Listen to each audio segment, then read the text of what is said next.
Thank you. I have many Muslim friends from all over the world. They come to this country. They love the freedom of worship, the freedom of education they get. Even in Turkey, you can wear a hijab while you're at the university. One of the things that comes to point always is they consider America a model Islamic country.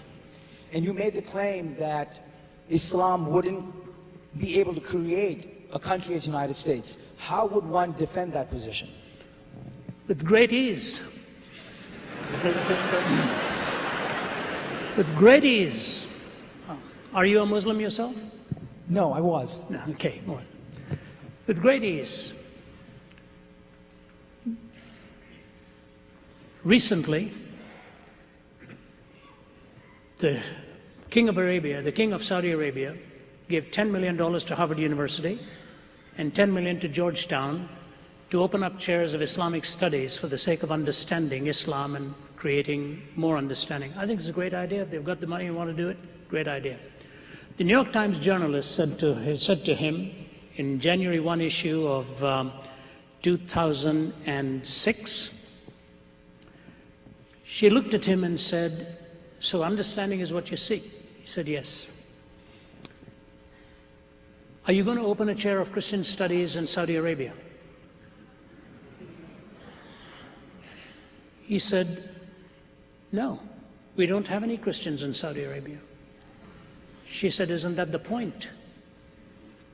If you want people to understand one another and you don't understand the Christian worldview, why do you want the Christian to understand the Muslim worldview?"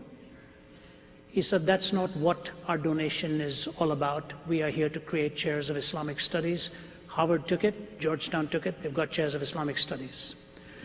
Where we are at Oxford is the Oxford Center for Islamic Studies, one of the greatest, of which Prince Charles is a patron." Fair enough.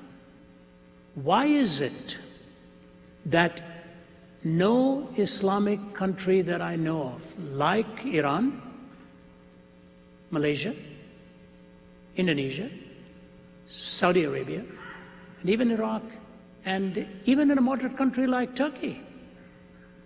What happened in Turkey recently? The brutal, torturous murder of 4 people, 1 or 2 of whom were tortured for an hour or so. You read that story. Where is the government?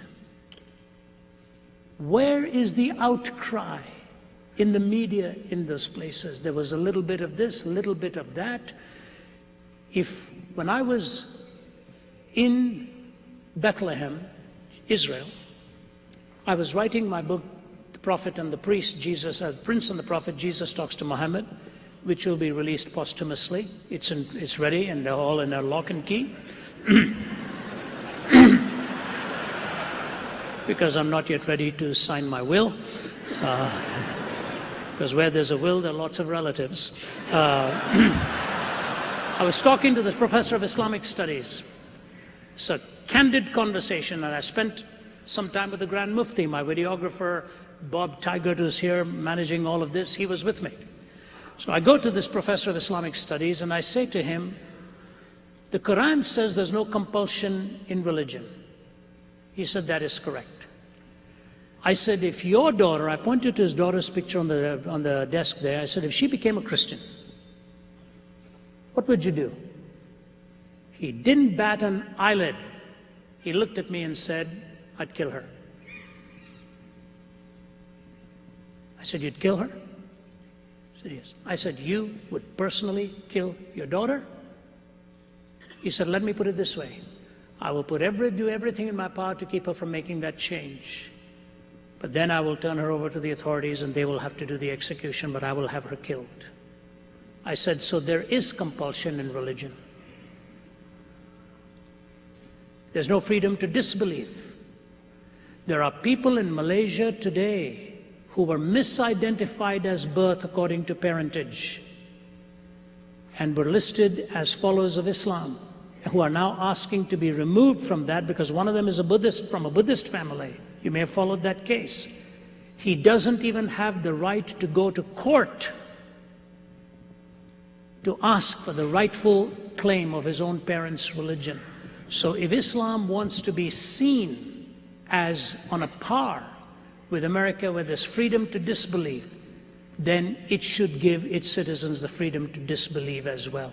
I've spoken about this at the highest level to ministers of religion and so on, and I'll say this on the positive side. I'm grateful to God that they've given me the honor of speaking there many times. I've been to some places I can't even publicly mention to you, and Michael has spoken at madrasas. Our team is invited. We are in many, many Islamic countries. We go there and we truthfully but cordially engage them. With students, with faculty, I speak very respectfully, but I ask hard questions because they ask me hard questions. America will never force religion down your throat. If it does, it is in violation of its own constitution. That's why I think a theocracy is not what we need.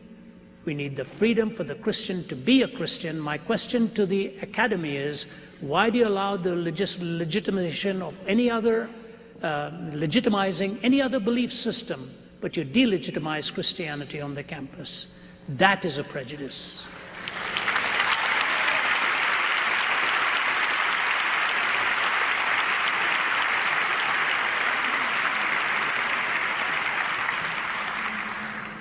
All right, you're asking me. You're the ones that have to go to work tomorrow in school. Let's take two more. Let's take two more then. Two more? Yep. Yes, sir.